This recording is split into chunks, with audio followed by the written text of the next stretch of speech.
In the early 2010s, a grainy black and white video began circulating on the internet. It showed a single still of a young woman's face, a face that only seemed to move because her lips had been digitally animated to speak. Whoever made it had set it to a track by an obscure artist called Whitehouse, titled "Why You Never Became a Dancer." As the clip spread across websites and forums, it became a kind of shock meme, a looping, unsettling image shared with almost no explanation attached to it.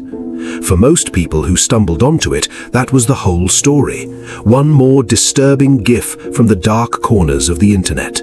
But some people couldn't leave it alone. Where had this image come from? Curiosity turned into obsession, and an entire loose community of internet sleuths became fixated on finding the original photograph. For years, nobody could answer that question.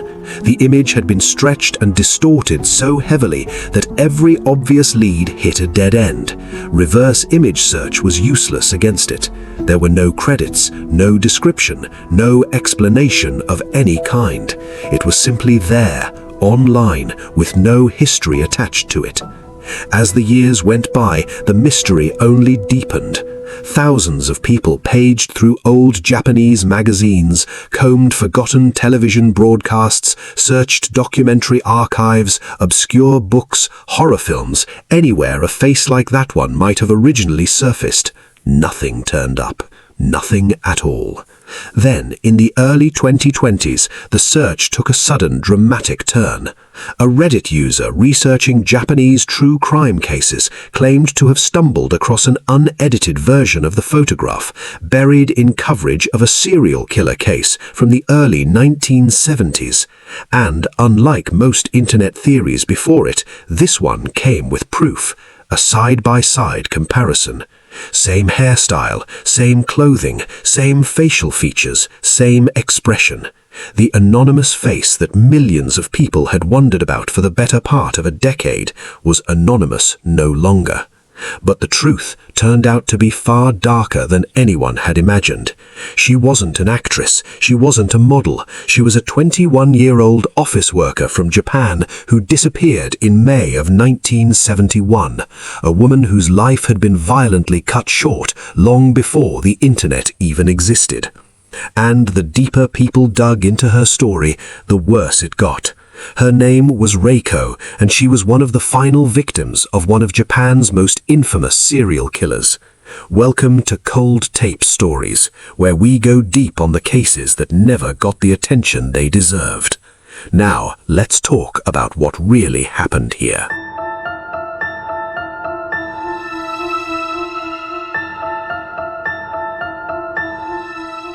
To understand who Reiko was, and how her photograph ended up circulating as a meme decades later, we have to go back to Japan in 1971.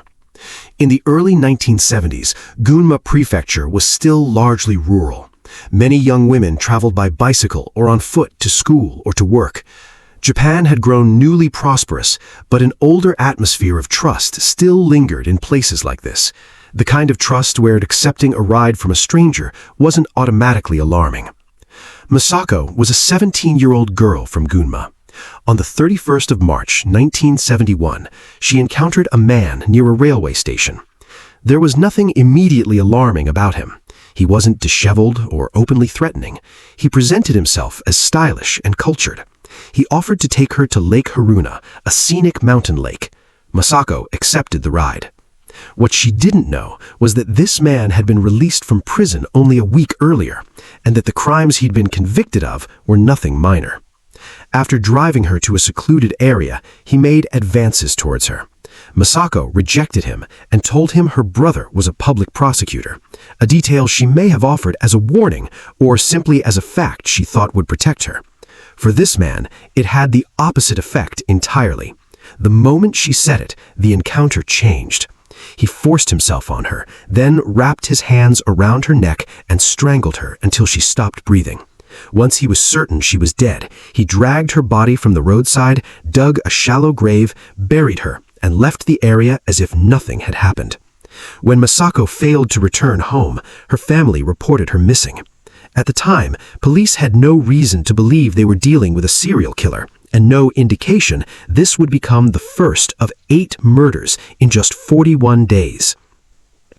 6 days after Masako, the killer found his second victim, a 17-year-old waitress.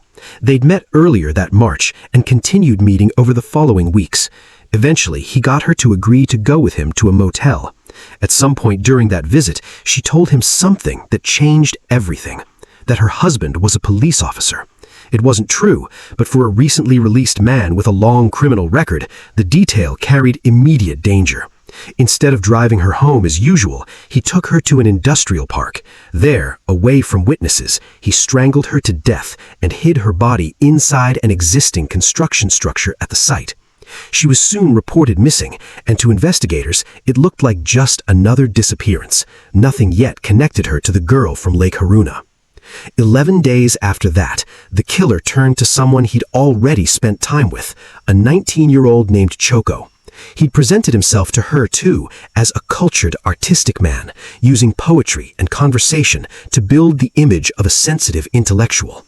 At first, she found him strange, but not dangerous. Over time, though, she started questioning who he really was.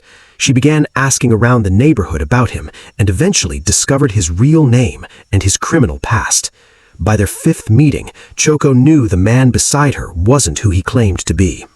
On the 17th of April, 1971, Choco confronted him. Exactly what was said between them isn't known, but she made clear that she knew his true identity and background. He offered to drive her home. After some hesitation, she agreed. But instead of taking her home safely, he drove her to the same industrial park. Inside the car, he tried to strangle her. She fought back, escaped the vehicle, and ran. He chased her down, caught her, assaulted her, and strangled her to death. Before leaving her body in a construction pit, he did something he hadn't with the others. He wrote a poem and left it with her. By the next day, he'd already found his 4th victim, a 17-year-old named Seiko. On the 18th of April, she met him at a railway station. They had coffee, and he suggested they go for a drive. She agreed. He took her to a secluded gravel pit. During the drive, she mentioned that her father worked at a police station, and the comment set him off instantly.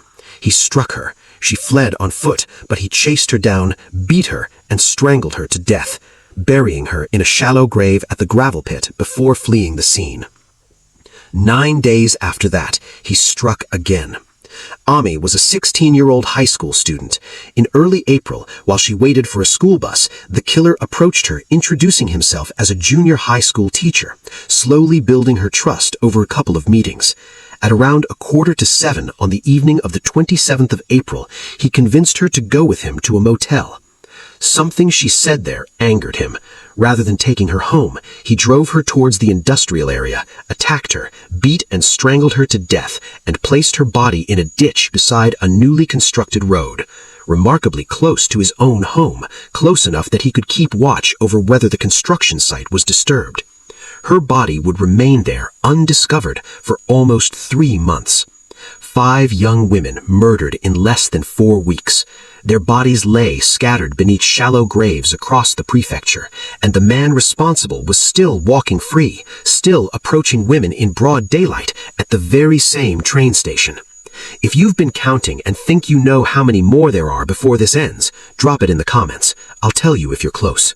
6 days after Kazuya's disappearance, the killer approached another young woman, Reiko, 21 years old. At around 5:30 in the evening of the 9th of May, 1971, Reiko returned home after going shopping. She told her family she had encountered a man who described himself as a middle school art teacher and that he'd asked her to pose as a model. She left on her bicycle, assuring her family she wouldn't be gone long. Her brother was suspicious. She told him not to worry.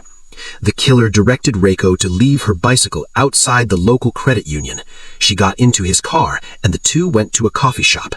He tried to persuade her to go with him to a motel. She refused. He claimed he knew a shortcut that would get her home quickly, but instead drove her onto a rural road, taking her farther and farther from home into an isolated area. There, he stopped the car and tried to force himself on her. She resisted and tried to escape. He caught her after she fled the car, struck her, and assaulted her repeatedly. When she tried to run again and cried out for help, he strangled her with an item of her own clothing, buried her, and returned home. But one detail wouldn't leave him alone. Reiko's bicycle was still sitting outside the credit union, and he'd touched it with his bare hands. Meanwhile, Reiko's family grew increasingly frantic as the evening went on. Her older brother searched every place he could think of. When she still hadn't returned home past midnight, he called the police, then kept searching through the night. Early the next morning, he found her bicycle exactly where she'd left it. He went to the police station and filed a formal missing persons report, then returned to watch over the bicycle in case whoever left it there came back for it. Someone did. A Mazda pulled up. A middle-aged man stepped out, wearing gloves. Instead of walking into the credit union, he went straight to Reiko's bicycle and began to wipe down its surfaces. Reiko's brother immediately suspected he was trying to remove fingerprints. He approached the man and demanded to know what he was doing and whether the bicycle was his. The stranger looked startled, offered no real explanation, and hurried back into the Mazda. Reiko's brother gave chase, but lost the car in the streets. In those few seconds, though, he'd memorized most of the license plate. He gave the number to police, and it led to a name, Kiyoshi Ōkubo, 36 years old, with previous convictions for sexual assault and intimidation, released from prison only 2 months earlier. When shown a photograph, Reiko's brother confirmed it was the same man he'd confronted at the credit union. But by then, Ōkubo realized he'd been seen. He stopped returning home, and police couldn't immediately locate him. So, Reiko's brother gathered friends and family and organized a search, operating with police guidance. By the 12th of May, 150 people had joined, split into 70 cars covering 18 separate areas. Reiko's brother himself kept watch near Ōkubo's home. On the 13th of May, members of the search party spotted the Mazda.